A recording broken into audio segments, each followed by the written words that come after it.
দুর্গাপুজো হোক কিংবা অন্য কোনো অনুষ্ঠানে বাইরে বেরোলেই কিন্তু আমাদের প্রায় সবার পছন্দের খাবারের লিস্টে পাপড়ি চাট থাকেই। আজ মা বাড়িতেই বানিয়েছিল পাপড়ি চাট।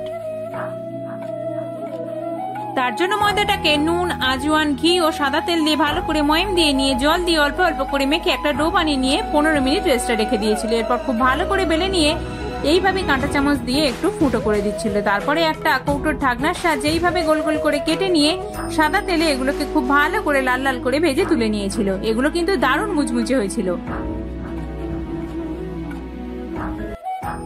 এরপর পাপড়িগুলোকে সাজিয়ে নিচ্ছিলাম। উপর থেকে দিয়েছিলাম সিদ্ধ করা আলু, পেঁয়াজ কুচি, তেঁতুলের চাটনি, টমেটো সস, টক দইটাকে অল্প করে চিনি দিয়ে ফাটিয়ে নিয়ে দিয়েছিলাম। আর দিয়েছিলাম ঝুড়ি ভাজা, বাদাম ভাজা, গোলমরিচ, শুকনো লঙ্কা ও জিরে দিয়ে একটা মশলা করে ওপর থেকে দিয়েছিলাম। ব্যাস, আমাদের পাপড়ি চাট রেডি। ভালো লাগলে সাবস্ক্রাইব করে পাশে